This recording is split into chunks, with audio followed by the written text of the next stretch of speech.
আমাদেরও পোলাওটা রেডি করে নিয়েছি।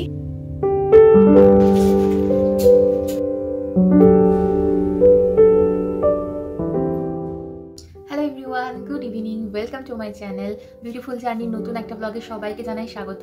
আমি মধুমিতা আর তোমরা আমার এই ব্লগ দেখছো সুদূর ম্যানচেস্টার থেকে। আজকে হচ্ছে মঙ্গলবার, কালকে থেকে রিওর স্কুল শুরু হচ্ছে, তাই একটা মনের মধ্যে ধিপ ধিপ করছে, কারণ এতদিন পর্যন্ত 8টার সময় 7:30টার সময় ঘুম থেকে উঠতাম, আর কালকে থেকে আবার 1 মাস আগের যে রুটিন ছিল তাড়াতাড়ি ঘুম থেকে ওঠা, রান্নাবান্না রেডি করে দেওয়া, রিওকে রেডি করা, পুরো ওই শিডিউলটা শুরু হবে। তো তাই একটু মানে ভয়ে রয়েছি যে ঠিকঠাক টাইমে ঘুম থেকে উঠতে পারবো কিনা, খাবার দাবার রেডি করে দিতে পারবো কিনা। প্রথম দিনটা হয়ে যায়, ঠিক আছে, যখন প্রথম দিনটা হয়ে যায় না আমাদের, দেখবে পরের দিন থেকে মনে হয় যে আগের দিন তো ঠিকঠাক হয়ে গেছে, প্রথম দিনটা যখন ঠিক করতে পেরেছি পরের দিন থেকেও ঠিক করতে পারবো। কিন্তু এইটাই আমার ক্ষেত্রে ভুল হয় যে আমি ফার্স্ট দিন একদম ঠিকঠাক প্রপার টাইমে সবকিছু রেডি করতে পারলেও সেকেন্ড দিন থেকেই আমার প্রবলেম শুরু হয়। তখন ওই আলিশি দেয় যে না উঠছি করতে করতে অনেকটা টাইম চলে যায়, তখনই লেট হয়ে যায়।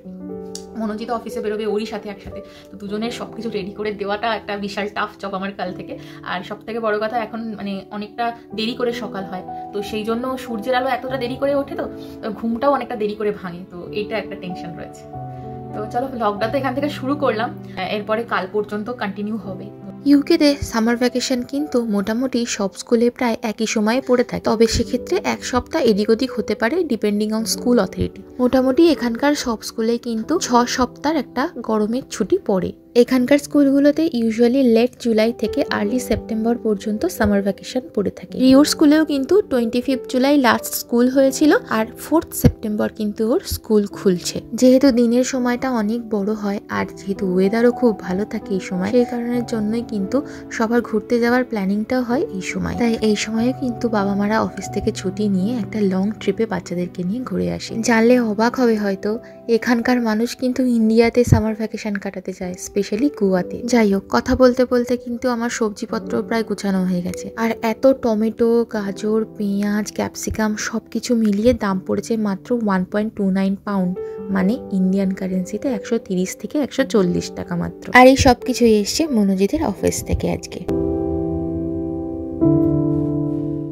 যেহেতু এটা শীত প্রধান দেশ, তাই খাবার দাবার খুব সহজেই ঠান্ডা হয়ে যায় তাড়াতাড়ি। তার উপর যেহেতু প্রায় শীতকাল পড়বে করছে, তাই আরোই ঠান্ডা বেড়ে গেছে। তাই গরম করার জন্য মাইক্রোওয়েভটা ভীষণ কাজে দেয়। আর দেখো আমাদের মাইক্রোওয়েভটা গেছে খারাপ হয়ে, তাই এখানে খাবার দাবার সব গরম করব গ্যাসেতেই, সেই জন্য এখানে রেখেছি। আজকে মাছের ঝাল, আলু, বেগুন, বড়ি দিয়ে একটা তরকারি, মসুর ডাল সেদ্ধ, আর তার মধ্যেই 2টো গাজর দিয়ে দিয়েছিলাম। রিও যেহেতু গাজর সেদ্ধ খেতে ভালোবাসে, সেই জন্য ভাবছি ডালটাকে একটু ফোড়ন দেবো। তার আগে এখানে দুধটা গরম করে নিলাম, আর ভাতটাও গরম করতে বসিয়ে দিয়েছি, কারণ রিওকে আগে খেতে দিয়ে দেবো সেই জন্য। ছোটবেলায় মাকে দেখতাম গ্যাসেতে এরকম ভাত গরম করার সময় অল্প করে জল দিত, আর মিডিয়াম টু লো আঁচে ভাতটাকে একটু বসিয়ে রাখতো, তাহলেই ভাতটা আগের মতোই গরম হয়ে যেত। তো আমিও আজকে সেটাই করছি। আর এখানে এখন একটা অ্যাভোকাডো বার করেছি, এটা কালকের জন্য স্ম্যাশ করে জাস্ট কৌটোয় ভরে রেখে দেবো। কালকে সকালবেলায় এটা দিয়ে স্যান্ডউইচ হবে বা টোস্ট হবে। অ্যাভোকাডো একটা ভীষণ হেলদিয়ার অপশন সমস্ত মানুষের জন্যই, কারণ এতে ভরে ভরে নিউট্রিশনাল বেনিফিট রয়েছে।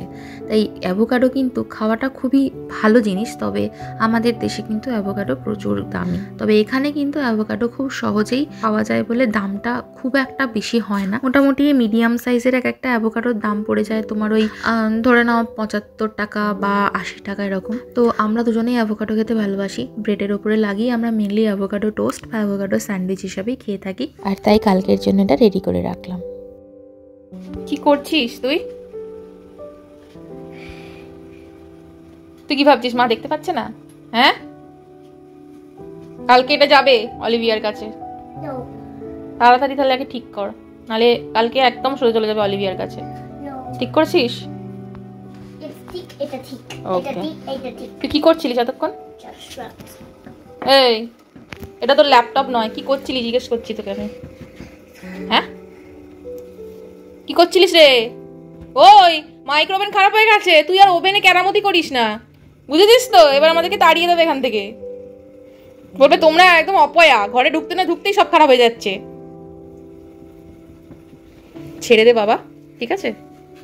ডিনার হবে বলছি, ডিনার হবে, কথার উত্তর দেয় না।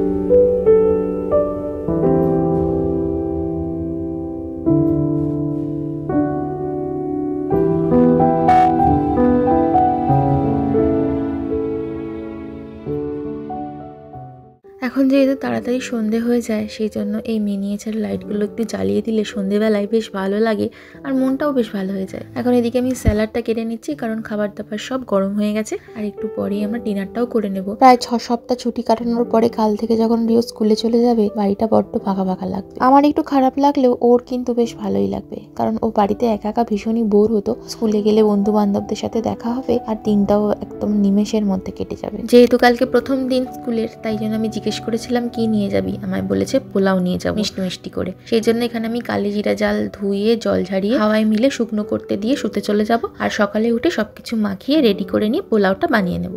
খাবার দাবার তো আগেই গরম করে নিয়েছি, এখন ডিনারটা করে শুতে চলে যাব, কারণ কালকে সকাল সকাল উঠতে হবে।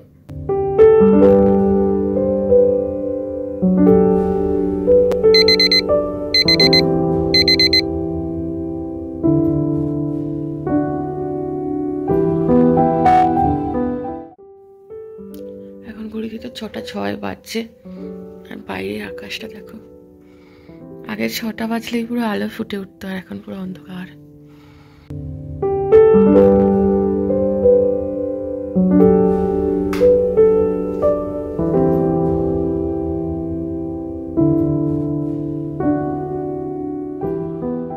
মুখ ধুয়ে ফ্রেশ হয়ে গেছি, সবার আগে পোলাওটা বানিয়ে নেব। চালটা এখানে ঢেলে নিলাম, একদম শুকনো ঝরঝরে হয়ে গেছে।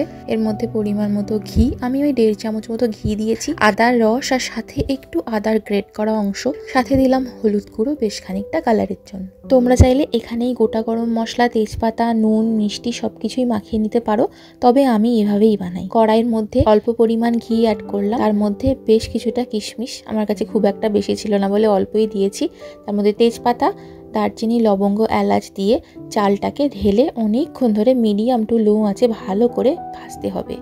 যখন এরকম একটা ট্রান্সলুশন কালার চলে আসবে, তখন এর মধ্যে অ্যাড করে দেবো যতটা চাল দিয়েছি তার ডবল জল। আমার এখানে এই চালটাতে ডবলের একটু বেশি জল দিতে হয়, আমি 2-3 বার বানিয়েছি এর আগে, সেই জন্যই বুঝে গেছি যে একটু বেশি জল দিতে হয়। আমি 1.5 কাপ নিয়েছিলাম চাল, তাই আমি 3.5 কাপ জল অ্যাড করেছি। এবার হাই ফ্লেমে ঢাকা চাপা দিয়ে রেখে দেবো। জলটা যখন একদম প্রায় শুকনো শুকনো হয়ে আসবে, তার মধ্যে চিনি আর স্বাদ মতো নুন অ্যাড করে ভালো করে মিশিয়ে দিয়ে আবার ঢাকা চাপা দিয়ে একদম লো আঁচে রেখে দিতে হবে যতক্ষণ না চালটা সেদ্ধ হচ্ছে। তবে মাঝে মাঝে কিন্তু ঢাকনা খুলে একটু একটু নেড়েও দিতে হবে, নালে তলায় লেগে যাওয়ার একটা চান্স থেকে যায়।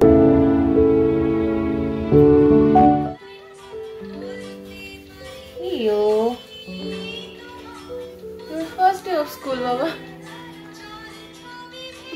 Good morning. দেখো কটা বাজে স্কুল যাবে না বাবা।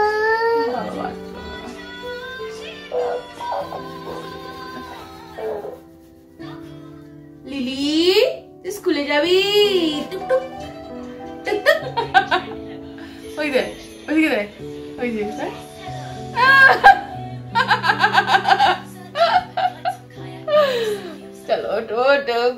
মোটামুটি আমার 10 মিনিট মতো লেগেছে পোলাওটা পুরোপুরি রান্না হতে। তবে আমি একটু নরম করেছি, কারণ রিও তো খুব একটা শক্ত খেতে পারবে না, সেই জন্য। তারপর আমি এটাকে ঢাকনা দিয়ে মিনিট 5 জন্য রেখেছিলাম স্ট্যান্ডিং টাইমে। তারপরে কিন্তু একদম সুন্দর ঝরঝরে পোলাও আমাদের রেডি হয়ে গেছে।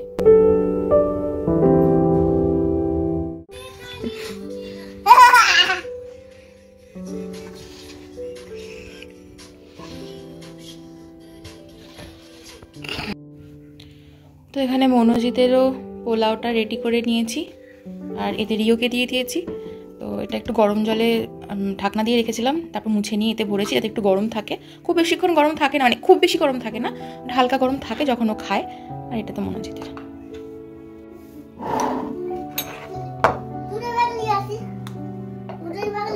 হ্যাঁ, তোমারটাও নিয়ে এসো, বাবারটাও নিয়ে এসো।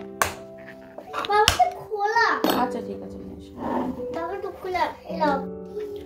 তো এখানে অ্যাভোকাডো, যেটা কালকে আমি স্ম্যাশ করে রেখেছিলাম, সেটাতে একটু পেঁয়াজ কুচি, লঙ্কা কুচি, টমেটো কুচি, লেবুর রস, নুন আর একটু মধু মিশিয়ে নিয়েছি। এটাকে এবার ব্রেডে স্প্রেড করে দেবো। এটা খেতে না বেশ ভালো লাগে। আর ওপর থেকে যদি চাও তো ড্রাই রোস্ট করে মাল্টি যে সিডস পাওয়া যায়, সেইগুলোও তোমরা ছড়িয়ে খেতে পারো, এতে করে আরও হেলদি হবে। বাট এই ব্রেডটাতে না অলরেডি দেখো এখানে অনেক সিডস দেওয়া আছে, তাই জন্যই আমি আর ওপর থেকে সিডস ছড়াচ্ছি না। ব্রেডে যেটা আছে এটাই এনাফ।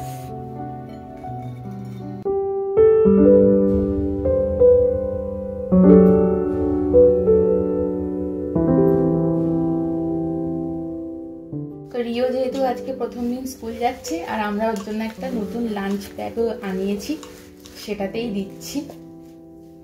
রিওকে লাঞ্চে আমি প্রতিদিনই একটা করে ফল দিয়ে থাকি, আজকে কলা দিয়ে দিয়েছি। চলো লাঞ্চ ব্যাগ এখানে একদম রেডি, পাপাকেও দিয়ে দিই আর রিওকেও দিয়ে দিই। হাম্পি সাবধানে থাকবে, দুষ্টুমি করবে না, ঠিক আছে? জল ঘাটবে না, একদম ভেরি গুড বয়। এটা আগে বলেছি, মানে এটাই ঘাটবি আমি জানি। আচ্ছা তাই, আচ্ছা ঠিক আছে, টাটা। যেহেতু আজকে হয়েছে পোলাও, তাই ভাবলাম যে একটু চিকেন বানাই, তবে চিকেনটা হোয়াইট গ্রেভিতে বানাবো। বড় চামচের 1 চামচ আদা রসুন আর কাঁচা লঙ্কা পেস্ট দিয়েছি। আজকে একটা কাঁচা লঙ্কা অ্যাড করেছি, দেখবো রিও খেতে পারে কিনা। খুব একটা ঝাল হবে না, অনেকটা চিকেন রয়েছে আর পেঁয়াজ টেঁয়াজ পড়বে, গ্রেভিটাও হবে, তো ওই জন্য একটা ছোট দেখে লঙ্কা অ্যাড করেছি। এবার দিচ্ছি দই, 2 চামচ মতো দই দিলাম, সামান্য গোলমরিচের গুঁড়ো জাস্ট ফ্লেভারের জন্য, একটু লেবুর রস। এখানে আমি কেনা লেবুর রস ব্যবহার করছি, তোমরা ফ্রেশ লেবুর রস দিতে পারো। এটাকে ভালো করে এবার একটু মাখিয়ে নেব। মাখিয়ে নিয়েছি, এবার একে ঢাকা চাপা দিয়ে কিছুক্ষণ রেখে দেবো ম্যারিনেশনের জন্য। চিকেনটা যতক্ষণ ম্যারিনেট হচ্ছে ততক্ষণ পর্যন্ত আমরা এখানে একটু পেঁয়াজটাকে ভেজে নেব। কড়াইতে অ্যাড করলাম সাদা তেল, স্লাইস করে কেটে রাখা, একটু আমার কোচানোও ছিল তো দুরকম, সরি এরকম অ্যাক্সিডেন্ট রান্না করতে গেলে ঘটে, কিছু করার নেই। কিছুটা পেঁয়াজ দিয়ে দিলাম, অল্প একটু নুন দিচ্ছি আর দিয়ে দিচ্ছি কিছু আমন্ড টুকরো করে রেখেছিলাম, একটু চাপা দিয়ে দিলাম। এখানে আমি ম্যাক্সিমাম পেঁয়াজটা তুলে নিয়েছি, সাথে কাঠবাদামগুলোও নিয়ে নিয়েছি। এবার এটাকে একটু ঠান্ডা করে একটা পেস্ট বানিয়ে নেব। আর অল্প একটু পেঁয়াজ কড়াইতে রেখে দিয়েছি, এবার এখানে এর মধ্যে আমি চিকেনটাকে অ্যাড করব।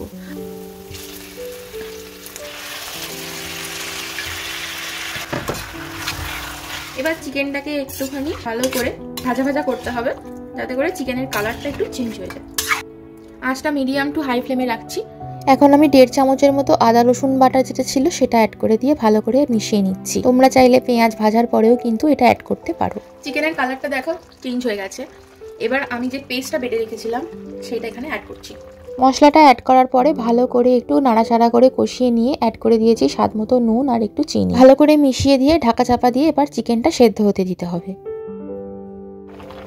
চিকেনটা এখানে সেদ্ধ হয়ে গেছে, তো আমি এখানে উপর থেকে একটু গোলমরিচ গুঁড়ো দিচ্ছি, এতে করে না একটু সুন্দর একটা ফ্লেভার আসবে, একটু ঝাল ঝাল হবে। তো অবশ্য রিওরটা কিন্তু আমি তুলে নিয়েছি, তাই একটু বেশি করে দিলাম। ঝালটা কম হয়েছিল বলে আমি একটু কাঁচা লঙ্কা বেটে অ্যাড করলাম আর উপর থেকে একটু কাসুরি মেথি দিলাম।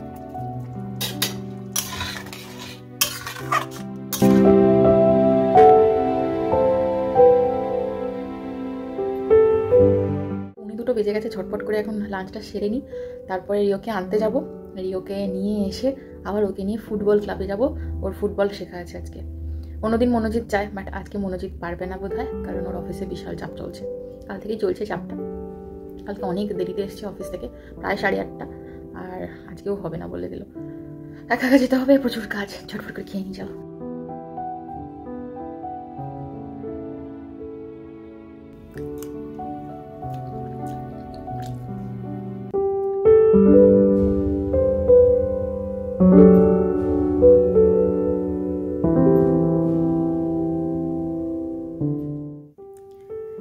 Good evening everyone. এখন ঘুরতে পারছে 10টা প্রায়, ইভিনিং আর নেই, নাইট হয়ে গেছে। মনোজিৎ ওদিকে খাবার বাড়ছে আর আমরা ডিনার করতে বসবো। সেই যে রিওকে স্কুলে আনতে গেছিলাম, তারপর থেকে আমি আর ক্যামেরা হাতে নিইনি, কারণ তারপর থেকে এতটাই ব্যস্ততায় কেটেছে সন্ধ্যে 7টা পর্যন্ত যে ক্যামেরা তো দূর কথা, ফোনই হাতে নেওয়ার মানে মনে আসেনি কথাটা।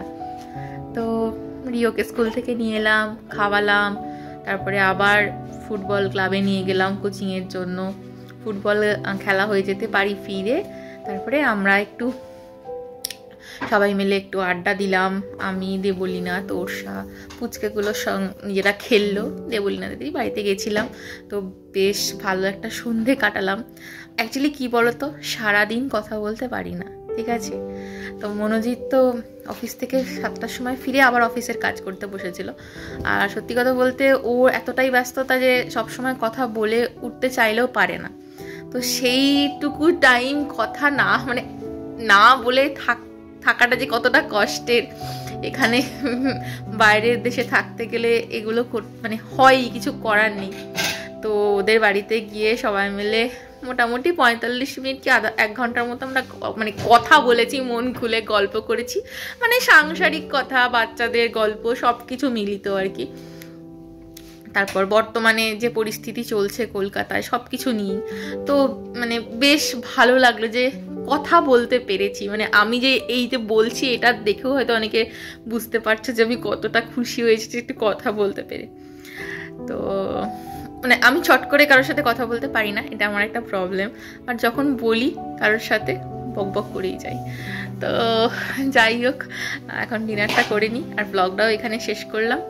আজকে সারাদিন ভীষণ ব্যস্ততায় কাটলো, তো একটা ব্যস্ততম দিন তোমাদের সাথে শেয়ার করলাম। কেমন লাগলো অবশ্যই জানিও, ভালো লাগলে লাইক আর কমেন্ট করো। সবাই খুব ভালো থেকো, সাবধানে থেকো, সুস্থ থেকো। দেখা হচ্ছে নেক্সট ব্লগে। Good night, tata.